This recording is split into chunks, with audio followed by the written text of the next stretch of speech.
PR expert भी हैं, लोगों की ब्रांडिंग के ऊपर भी काम करते हैं, लोगों को बताते हैं किस तरह ब्रांड आप बन सकते हैं। इन चीज़ों में किन चीज़ों पर काम करना ज़्यादा ज़रूरी है? में यह कि पर्सनल ब्रांडिंग की कोई सेट रूल या पैटर्न नहीं है। कॉर्पोरेट सेक्टर के सीईओ हैं तो आपके लिए पर्सनल ब्रांडिंग की और अप्रोच या स्ट्रेटजी, कोई कन्वेंशनल बिजनेस चलाते हैं तो उसके लिए और स्ट्रेटजी होगी। कंपनी के सीईओ की अच्छी से होती है या जिसके अच्छी रेप्यूट होती है उसको बिजनेस अपॉर्चुनिटीज़ बहुत ज़्यादा मिलती है, लेकिन लोग लोगों पे ट्रस्ट करते हैं, लोग जो है चीज़ों पे ट्रस्ट नहीं करते। इसलिए जो कंपनी के सीईओज पर्सनल ब्रांड अपना बिल्ड करते हैं उनको बिजनेस अपॉर्चुनिटीज़ ज़्यादा मिलती हैं।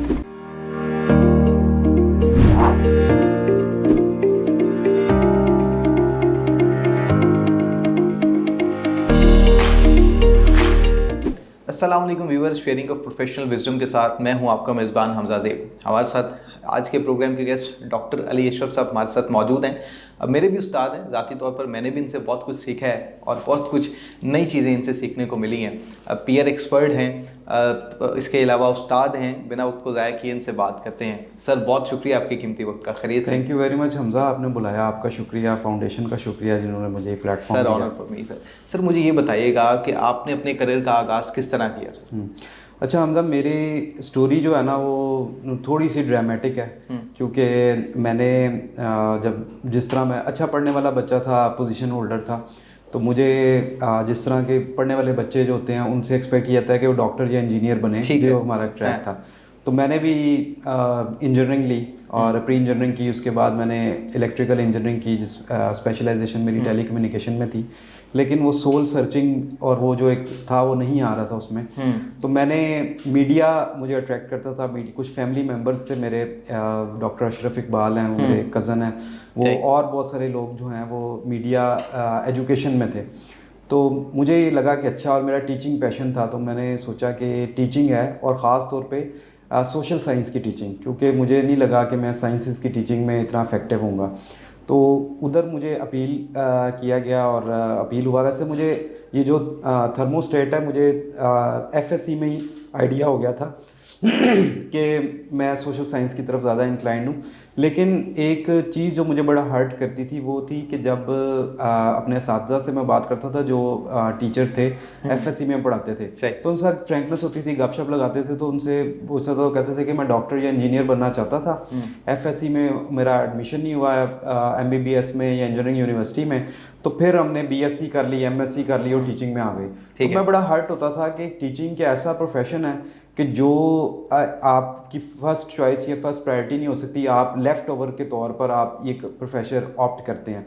तो एक दिल में एहसास पैदा हुआ कि मैं इसको अचीव करके, यानी मैं ऐसा नहीं, जब मुझसे कोई पूछेगा जब मैं टीचर बनूंगा तो मैं ये कहूँगा कि मैं इंजीनियरिंग की, मैं ऐसा नहीं कि इंजीनियरिंग में एडमिशन नहीं मिला तो मैं इधर आ गया। तो मैंने कहा कि मैं इंजीनियरिंग करूँगा, और फिर ये मेरी प्रोफेशन की या टीचिंग की एक वो प्रेस्टीज है कि मैं ऐसे नहीं कि मुझे वो नहीं मिला तो मैं यहाँ पे आ गया। तो मैंने इंजीनियरिंग की, इंजीनियरिंग करने के बाद मैंने फील्ड स्विच की, कम्युनिकेशन स्टडीज़ में आया, वहाँ से मास्टर्स, एमफिल और पीएचडी की, और गुज़श्ता 12 साल से मैं यूनिवर्सिटी टीचिंग कर रहा हूँ मैथ कम्युनिकेशन। बिल्कुल ठीक। यहाँ पर मेरा सवाल भी है, जिस तरह आपने तस्करा किया कि आपने फील्ड चेंज की, इसके लिए तो बड़ा दिल चाहिए होता है। बाज़ लोग तो इसी डर से फील्ड चेंज नहीं करते कि अच्छा अगर हमने फील्ड चेंज की, एक्सपोजर नहीं है, हम नाकाम ना हो जाएं। उस चीज़ को किस तरह टैकल किया जा सकता है? अच्छा, जो फील्ड चेंज करना ना, वाकई आपने बिल्कुल सही आइडेंटिफाई किया कि बड़ा ही मुश्किल काम है। तो मैं आपके व्यूवर से भी एक ही बात पर्सनल एक्सपीरियंस की बुनियाद पर शेयर करना चाहता हूँ कि अगर आपको लगता है ना कि कोई काम आपको आज लग रहा है कि ठीक नहीं है, तो उसे आज बदल लें, बजाय इसके कि आप उसके साथ चलते जाएं, वक्त देते जाएं, क्योंकि जितना आप लेट करेंगे उतना चेंज करना मुश्किल होगा। अब मुझे जब ये आइडिया हुआ कि ये साइंसेस मेरा एप्टीट्यूड नहीं है, तो मैंने बहुत अर्ली ये फैसला किया कि मुझे ये चेंज करना है। उसमें जो है ना आपको रेजिस्टेंस तो आती है लेकिन कम होती है। अगर मैं इंजीनियरिंग की जॉब शुरू कर देता, उसमें एक मेरा करियर स्टार्ट हो जाता, तो मुझे चेंज करना बहुत ही मुश्किल होता। तो मैंने घर वालों की तरफ से काफ़ी रेजिस्टेंस आई, ख़ास तौर पे मेरे वालिद ने ही कहा कि यार ये मीडिया क्या है, तुम इतना अच्छा प्रोफेशन छोड़ के कहाँ तुम जो है, मीडिया को प्रॉपर फील्ड भी नहीं ना देखा जाता। और इंजीनियरिंग तो हमारे यहाँ बड़ा एक प्रॉपर फील्ड है, और जिस ज़माने में मैंने की उसमें यानी 2007-8 की बात है, उस वक्त आज से हालात इंजीनियरिंग के बहुत ज़्यादा बेहतर थे। तो मतलब मेरी जो है आपके नाजरीन से भी है कि आप अर्ली डिसीजन ना आपको बहुत फ़ायदा दे देते हैं। तो क्योंकि मैंने इंजीनियरिंग का करियर स्टार्ट नहीं किया था, सिर्फ डिग्री की थी, डिग्री मुकम्मल की थी, तो रेजिस्टेंस को मैंने फेस करके जब इस फील्ड में करियर बनाया तो घर वालों को भी लगा कि ठीक है ये इधर परफॉर्म कर रहा है और चीज़ें इस तरह, बजाय इसके कि आप अपनी सफरिंग्स को साथ लेके चलें, आप अर्ली डिसीजन लें और उसके ऊपर फर्म हो के अगर आप यूनिडायरेक्शनल में हो जाएं तो आपके लिए काफ़ी आसानी हो सकती है। बिल्कुल ठीक है। अच्छा, मुझे ये भी बताइएगा, पीआर एक्सपर्ट भी हैं, लोगों की ब्रांडिंग के ऊपर भी काम करते हैं, लोगों को बताते हैं किस तरह ब्रांड आप बन सकते हैं, किन किन चीज़ों पर आप काम करें तो आप ब्रांड बन जाएंगे। तो इन चीज़ों में किन चीज़ों पर काम करना ज़्यादा ज़रूरी है सर? अच्छा, इसमें ना मैं आपने बड़ा ही एक अच्छा और राइट क्वेश्चन किया। मुझे ना कासिम अली शाह साहब जिस तरह बहुत सारे लोग उनसे मुतासिर हैं, उनकी ज़िंदगी में उनका रोल है, इस तरह उनकी एक वीडियो का मेरी ज़िंदगी में बड़ा रोल है। अच्छा।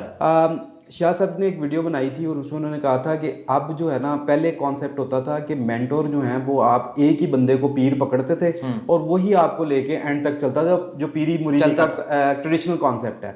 लेकिन उन्होंने एक बड़ी अच्छी एक दफ़ा वीडियो बनाई और उन्होंने उसमें कहा कि अब जो है ना हर फील्ड के मेंटोर अलग-अलग हैं, यानी हर फील्ड अब स्पेशलाइजेशन जिस तरह आ गई है तो हर फील्ड का पीर अलग-अलग है। तो ये बात ना मुझे बड़ी अर्ली समझ आ गई और मैंने जो है ये अपने कोशिश की कि मैं हर फील्ड जो मैं करना चाहता हूँ उसका पीर ढूंढ लूँ।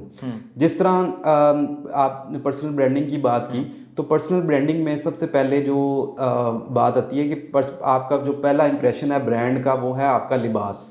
तो जिस तरह तमाम लोगों को लिबास क्या पहनना है, किस तरह पहनना है, क्या होना चाहिए, क्या नहीं होना चाहिए, कौन से कलर हैं, कौन से कपड़े हैं, कौन सी चीज़ें हैं, इक्वेशन कौन कौन से हैं, तो उसमें मुझे भी बिल्कुल तमाम लोगों की तरह आइडिया नहीं था। तो उसमें मैंने अपना मेंटोर बनाया हामिद सईद को।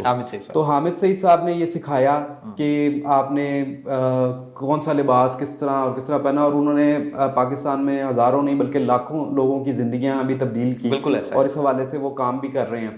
तो इस तरह मैंने जो है ना हर फील्ड के जब मोटिवेशन की बात होती या जो लाइफ स्किल्स की बात होती तो कासिम अली शाह साहब, अगर आप ये उनको पीर बनाया, ये जो ड्रेसिंग की बात होती तो हामिद सईद साहब को पीर बनाया। इस तरह अली अब्बास साहब का मेरी ज़िंदगी में बड़ा रोल है, उन्होंने मुझे वो लेसन सिखाए जो कि किताबों में नहीं थे। आबिद अयूब साहब है जिन्होंने अपने फील्ड में मुझे बहुत ज़्यादा गाइड किया, सपोर्ट किया। तो ये कुछ लोग थे जो कि अपने अपने जो हैं, तो मैं ये आपने जो बात की ना कि इस पर काम करने से पहले आप जो भी करना चाहते हैं ना, आप उसमें अपने अपने फील्ड के एक्सपर्ट या अपने अपने पीर ढूंढें, वो आपका रास्ता बिल्कुल आसान करते हैं। जहाँ तक आपने पर्सनल ब्रांडिंग की बात की, तो आज से 2 साल पहले, क्योंकि मैं पीआर एडवर्टाइजिंग के कोर्सेज पढ़ाता भी हूँ, तो मैं पढ़ा रहा था कोर्स, तो मैं देख रहा था पीआर एडवर्टाइजिंग स्ट्रेटजीज़। तो वहाँ पे एक आर्टिकल मेरे नज़र से गुजरा कि अब जो नेक्स्ट बिग थिंग है दैट इज़ पर्सनल ब्रांडिंग। अच्छा। तो मैंने कहा कि पर्सनल ब्रांडिंग सेलिंग में या कारोबार के हवाले से कैसे हो सकती है। तो मैंने इस पे पढ़ना शुरू किया, लिटरेचर को स्टडी करना शुरू किया। तो मुझे ये पता लगा कि जो दुनिया के तमाम बड़े सीईओज़ हैं, एक आर्टिकल मिला, कुछ लिटरेचर मिला कि वो क्या करते हैं कि पर्सनल ब्रांडिंग पे काम कर रहे हैं, हालांकि उनके बिजनेसेस तो पहले ही बहुत चल रहे हैं। जिस तरह आप देखें मार्क जुकरबर्ग को, वो जाके यूनिवर्सिटीज़ में टॉक देता है, जाके टीवी इंटरव्यूज़ देता है, जाके स्टार्टअप्स के साथ गुफ्तगू करता है। तो उसको क्या ज़रूरत है, उसका तो बिज़नेस इतना बड़ा है कि वो बिज़नेस से उसको फुर्सत ही नहीं है। इस तरह आपने इलॉन मस्क को देखा होगा, वो भी ये सारे जगहों पे जाता है और बात करना पसंद करता है। तो जब ये सारे लोग बात करते हैं तो ये पर्सनल ब्रांड बनाते हैं, और पर्सनल ब्रांड की बुनियाद पर इनकी ब्रांड वैल्यू जो है बहुत ज़्यादा हो जाती है। तो मैंने ना इसमें हमज़ा ये सोचा कि इस पर मैं कोई ना तालीम भी हासिल करूँ या कोई देखूँ, कोई डिग्री, कोई डिप्लोमा। तो एक ऑनलाइन डिप्लोमा मुझे मिला एक अमेरिकन यूनिवर्सिटी में, वो करवा रहे थे पर्सनल ब्रांडिंग के ऊपर डिप्लोमा। तो मैंने कहा कि चलो ये करते हैं, मैं उसमें रजिस्टर्ड हो गया। वहाँ पे उन्होंने मैं लिटरेचर दिया, असाइनमेंट्स दी, और उसमें एक असाइनमेंट थी जिसमें उन्होंने कहा कि आपने अपने लोकल कॉन्टेक्स्ट में देखना है कि पर्सनल ब्रांड्स किस किस तरह थे, और हमें वो असाइनमेंट बना के देनी है कि आपने लोकल पर्सनल ब्रांड को एवेलुएट करना है और उनकी एग्जांपल्स लेके आनी है। तो क्योंकि हम मुसलमान हैं तो हम हर चीज़ पे देखते हैं कि कुरान और सुन्नत के देखते हैं। तो हुज़ूर पाक सल्लल्लाहु अलैहि वसल्लम की ज़ात को मैंने सोचना शुरू किया। तो ज़ात अक़दस से मुझे ये बात पता लगी, जब गौर व फिक्र शुरू किया तो ये बात पता लगी कि आप देखिए कि पर्सनल ब्रांडिंग जो है वो अल्लाह ताला की स्ट्रेटजी है। यानी आप देख लें कि अल्लाह ताला की वो किस तरह से, वो इस तरह से कि आप जब हम लिटरेचर पढ़ते हैं, अपने कोर्सेज़ की हमने जो किताबें पढ़ी हैं उसमें भी पता लगा है कि हज़ूर पाक सल्लल्लाहु अलैहि वसल्लम ने 40 साल तक किसी बंदे को प्रीचिंग नहीं की, किसी को ये नहीं कहा कि आओ इस्लाम कबूल कर लो। 40 साल तक उन्होंने क्या किया कि 40 साल तक उन्होंने best of the best character अपना जो है वो डिस्प्ले किया, पर्सनल ब्रांड बनाया। जैसे हम आसान, वो इतना बड़ा पर्सनल ब्रांड बन गया वहाँ पे अरब मुआशरे में कि हम ये किताबों में पढ़ते हैं कि जब हुज़ूर पाक सल्लल्लाहु अलैहि वसल्लम ने दावत देनी थी इस्लाम की तरफ, तो वो एक ऊंचे मकाम पर खड़े हुए और आप सल्लल्लाहु अलैहि वसल्लम ने फरमाया कि अगर मैं कहूँ कि पीछे से एक लश्कर आ रहा है और तुम पर हमलावर होने वाला है तो तुम ये मान लोगे? तो उन्होंने कहा जी हम बिल्कुल मान लेंगे, क्योंकि आप सादिक व अमीन हैं, आपने कभी झूठ नहीं बोला, आप हमेशा सच बात कही है और आप जो कहते हैं वो करते हैं और आप best of the best man हैं। यानी आप इतना बड़ा पर्सनल ब्रांड है कि आप जो कहते हैं वो वैसा ही होता है।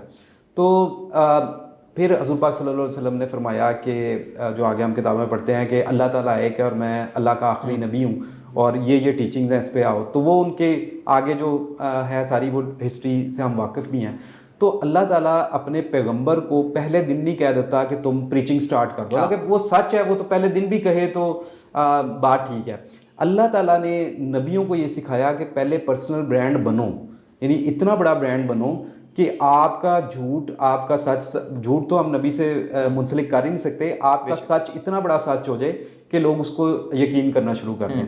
तो जब ये मैंने गौर व फिक्र किया, ये मैंने वाक़या अपनी प्रेजेंटेशन में दिया अपनी यूनिवर्सिटी में, तो लोग बड़े, एक नया एस्पेक्ट था, लोग बड़े मुतासिर हुए। इस तरह मैंने फिर इसको इस तरह से भी रिलेट किया कि कायदे आज़म, आप जानते हैं कि कायदे आज़म को उर्दू इतनी नहीं अच्छी आती थी, कायदे आज़म उर्दू बोलना इतना नहीं जानते थे, इंग्लिश की तकारीर हमें जो मिलती हैं उनकी वो ज़्यादा हैं। ऐसा है, बिल्कुल ठीक। तो एक वाक़या वो भी कायदे आज़म का भी, जब 1940 की रेजोल्यूशन पेश की जा रही थी लाहौर में, तो एक तांगे वाले बंदे से पूछा एक बंदे ने कि यार ये तो अंग्रेज़ी में बात कर रहा है, तुम्हें क्या पता कि ये क्या कह रहा है? तो उसने कहा कि मुझे ये नहीं पता कि ये क्या कह रहा है, लेकिन ये पता है कि जो कह रहा है सच कह रहा है। तो ये पर्सनल ब्रांड है। कायदे आज़म पर्सनल ब्रांड थे, इतना बड़ा पर्सनल ब्रांड थे कि लोगों को ज़ुबान समझ नहीं आ रही थी, लेकिन इतनी बड़ी मूवमेंट हिस्ट्री की कि आपने एक इम्पॉसिबल टास्क को पॉसिबल किया कि इधर से अंग्रेज़, इधर से हिंदुस्तान, उसमें से पाकिस्तान निकाल लेना।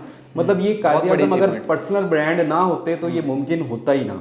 तो आप इसी को अगर हम शिफ्ट करें, आज आप जिस कंपनी के सीईओ की अच्छी से होती है या जिसके अच्छी रेप्यूट होती है, उसको बिजनेस अपॉर्चुनिटीज़ बहुत ज़्यादा मिलती हैं, और बजाय उसके कि जो सीईओ 24/7 रूम में बैठ के काम कर रहा है, उसके लिए भी अपॉर्चुनिटीज़ हैं, लेकिन लोगों पे ट्रस्ट करते हैं। लोग जो है चीज़ों पे ट्रस्ट नहीं करते। इसलिए जो कंपनी के सीईओज़ पर्सनल ब्रांड अपना बिल्ड करते हैं उनको बिजनेस अपॉर्चुनिटीज़ ज़्यादा मिलती हैं, और जो नहीं करते उनको रिलेटिवली कम मिलती हैं। बिल्कुल ठीक है। तो इस हवाले से फिर मैंने लोगों को मैं गाइड करता हूँ, लोगों को बताता हूँ कि how to build their personal brand. मेरा अब सवाल भी ये था कि अब वो लोग जो इस वीडियो को देखने के बाद आपसे रब्ता करना चाहते हैं, इस फील्ड में आना चाहते हैं, किस तरह आ सकते हैं, आगाज़ किस तरह कर सकते हैं? अच्छा, पर्सनल ब्रांड जो है ना वो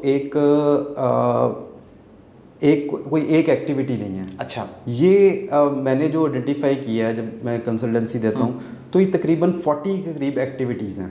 ओके। अब इसका ये मतलब नहीं है कि वो अपना काम छोड़ के इन 40 एक्टिविटीज, ये रूटीन के काम है। ठीक है, रूटीन के काम है, उनको अपनी डेली रूटीन्स के साथ इनकॉर्पोरेट करें, तो that will build their personal brand. ठीक है। अब और इसमें यह है कि पर्सनल ब्रांडिंग की कोई सेट रूल या पैटर्न नहीं है। मतलब आप अगर कोई कॉर्पोरेट सेक्टर के सीईओ हैं तो आपके लिए पर्सनल ब्रांडिंग की और अप्रोच या स्ट्रेटजी होगी। ठीक है। आप अगर कोई कन्वेंशनल बिजनेस चलाते हैं तो उसके लिए और स्ट्रेटजी होगी। तो इसके लिए हमें जो यूनिवर्सिटी में सिखाया भी गया वो ये था कि आप एक जो भी शख्स है उसका आप पर्सोना डेवलप करें। ठीक है। वो हमें रूल्स एंड रेगुलेशन सिखाए गए कि ब्रांड पर्सोना, एक शख्स का ब्रांड पर्सोना किस तरह से बिल्ड किया जाता है। बिल्कुल ठीक। तो हम उन रूल्स एंड रेगुलेशन को देखते हुए, उनके साथ बात करते हुए उनका ब्रांड पर्सोना बिल्ड करते हैं। उस ब्रांड पर्सोना हमें गाइड करता है कि स्ट्रेटजीज़ क्या क्या होंगी, वो फिर स्ट्रेटजीज़ डिवाइस करते हैं, और स्ट्रेटजी डिवाइस करके, और ये कोई एक दिन का काम नहीं है, ये आप मतलब उसे समझ लें कि 6 महीने से साल के दौरान आपको नज़र आना शुरू होगा कि ये पर्सनल ब्रांडिंग की तरफ, और ये कंटिन्यूस प्रोसेस है। ठीक है। लेकिन वंस जब आपका पर्सनल ब्रांड बिल्ड हो जाता है तो वो आपको इतनी ट्रस्ट, इतनी पावर, इतनी अथॉरिटी आपको डेलीकेट करता है कि जिससे आप जो है वो बहुत ज़्यादा फ़ायदा उठा सकते हैं। ठीक है, यहाँ पर मेरा एक सवाल ये है सर कि जिस तरह आपने बात की कि इंजीनियरिंग पहले आपने की और फिर मीडिया की तरफ आपने मूव कर गए, लोग समझते थे कि मीडिया कोई उस तरह फील्ड नहीं है। इसी तरह अगर आज भी हम किसी से बात करते हैं कि जी कोई पीआर एक्सपर्ट है या पर्सनल ब्रांडिंग के ऊपर किसी काम करते हैं, तो लोग कहते हैं ये कोई प्रॉपर फील्ड नहीं है, अगर कोई प्रोजेक्ट मिल गया तो वो मिल गया, ना मिला तो नहीं मिलेगा, तो आप फिर भी बेरोजगार ही रहेंगे। इस बारे में क्या कहेंगे? अच्छा, इसमें ना जब भी कोई फील्ड इमर्ज हो रही होती है उसके बारे में यही बात की जाती है, जिस तरह आपने ये बात की कि ये कोई फील्ड नहीं है, लेकिन वो अपने एक इर्तिकाई अमल में होती है, इर्तिकाई अमल से गुजर रही होती है। तो ये हमारी जो मीडिया की फील्ड है, मेरा ख्याल है ये भी इर्तिकाई अमल से गुजर रही है। आप देखें कि बाकी यूनिवर्सिटीज़ में, बाकी कंट्रीज़ में मीडिया साइंसेस पे पूरी अलग यूनिवर्सिटी है, यानी कम्युनिकेशन यूनिवर्सिटी चाइना की बहुत मशहूर यूनिवर्सिटी है, जो सिर्फ और सिर्फ मीडिया के ऊपर पूरी यूनिवर्सिटी है। मीडिया कोई डिपार्टमेंट या फैकल्टी नहीं है। और इसके जो ये मीडिया स्टडीज़ है, इसके अंदर 40 डिपार्टमेंट्स आते हैं। मतलब ये बहुत ही डाइवर्स और बड़ी फील्ड है। अब जैसे जैसे लोग जो हैं इसमें तरक्की कर रहे हैं, वो अपनी अपनी अपॉर्चुनिटीज़ एक्सप्लोर कर रहे हैं। इसलिए जो थोड़ा सा क्रिएटिवली इस काम को करता है, जिस तरह मैं पर्सनल ब्रांडिंग पे, लॉबिंग पे, पीआर पे, मतलब उनको ये मैं लोगों को कंसल्टेंसी देता हूँ, जब मैं उनसे बात करता हूँ तो वो कहते हैं कि यार ये तो हमें कभी किसी ने बताया नहीं। तो मैं एक बंदा सारे पाकिस्तान को कितना डील कर सकता हूँ। मतलब जो आने वाले लोग हैं वो, लॉबिंग बड़ी एक अच्छी टर्म है, पीआर जो मैनेजमेंट है ये बड़ी अच्छी एक एरिया है, पर्सनल ब्रांडिंग एक बहुत अच्छा बड़ा एरिया है। तो जो लोग इसको एक्सप्लोर करना चाहते हैं, इसको ज़रा सीखें, इस पे थोड़ा सा काम करें और इस फील्ड में आएँ, तो तमाम लोगों को इसकी ज़रूरत है। आप देखें इलेक्शंस आने वाले हैं, हर कैंडिडेट को एक हलके में कम से कम 10 कैंडिडेट हैं, तो हर कैंडिडेट को ये लोग चाहिए, बिल्कुल चाहिए। मतलब कम से कम 10 अपॉर्चुनिटीज़ हर हलके में, और वो जो भी इसको मास्टर करेगा वो अभी भी, और जब वो MP MNA बन जाएंगे उनको फिर भी चाहिए होगा, और जो नहीं बनेंगे उनको अगले इलेक्शन की तैयारी के लिए अपना पर्सनल ब्रांड बिल्ड करना है, तो उनके लिए बड़ा ज़रूरी है और स्कोप भी बहुत ज़्यादा है। Sir last but not the least, आप अब तक की कामयाबी का क्रेडिट, अब तक की कामयाबी की बात की जाए तो अब तक की कामयाबी का क्रेडिट किसको देना चाहेंगे? अच्छा, अव्वल तो अभी मैं एक प्रोसेस में हूँ, मैंने इसलिए अब तक की कामयाबी का आप माशाल्लाह अल्फाज के चुनाव में आपका सानी नहीं है, और आप बड़े खूबसूरत अंदाज से बात करते हैं। मोहब्बत इसकी जो है वो गवाही मैं नहीं बल्कि तमाम लोग देते हैं। सर मोहब्बत देखें, हर बंदा अपने आप में एक सक्सेस स्टोरी है। मतलब मैं जहाँ से चला, जहाँ पहुँचा, मैं इसको सक्सेस स्टोरी कहता हूँ, और आगे भी इसको, आप जहाँ से चले, जहाँ पहुँचे, और आगे आपके अपने टारगेट्स हैं, गोल्स हैं, आप अपने आप में एक सक्सेस स्टोरीज हैं। तो सबसे पहले तो कोई भी सक्सेस है, छोटी या बड़ी, वो अल्लाह ताला के करम के बगैर मुमकिन ही नहीं है। ठीक है, अगर कोई बड़ा फन्ने खा कहे कि मैं खुद कर लिया तो वो झूठ बोल रहा है। जो भी जहाँ पर भी है ना, उसकी वो एक दफ़ा वो एक मैं देख रहा था, उन्होंने कहा कि जो हमारी एफर्ट्स हैं ना वो ऐसे जो है हॉरिजॉन्टल है, और ये अल्लाह की रहमत है वर्टिकल। तो वो प्लस उस वक्त ही होती है जब तक अल्लाह की रहमत हो, वरना ये नेगेटिव में जा रहा है। तो जब अल्लाह की रहमत ऊपर से आती है तो वो पॉजिटिव बन जाती है। तो सबसे पहले तो अल्लाह की रहमत, और फिर दूसरा मेरे पेरेंट्स, यानी जिन्होंने मतलब अपने रिसोर्सेज में रहते हुए उसको एक्सटेंड करते हुए, स्ट्रेच करते हुए, मैंने जो करना चाहा मुझे करने दिया। इंजीनियरिंग की फील्ड छोड़ी तो उन्होंने कहा चलो थोड़ा सा समझाया, जो कि माँ बाप का वो होता भी है कि हम इसको राइट तरफ लेके जाएं, तो वो राइट समझते हैं, तो उनको कन्विंस किया, तो उन्होंने कहा कि नहीं ठीक है, जो तुम करना चाहते हो तो करो।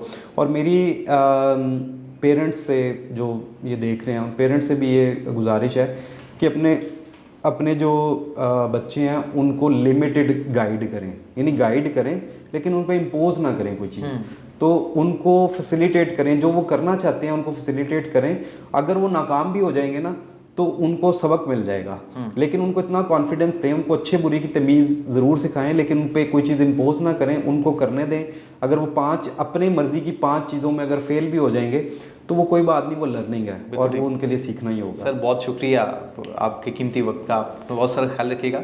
गुफ्तगू आपने सुनी है, इसी के साथ अपने मेज़बान हमजा ज़ेब को इजाज़त दें। अल्लाह ने के बाद।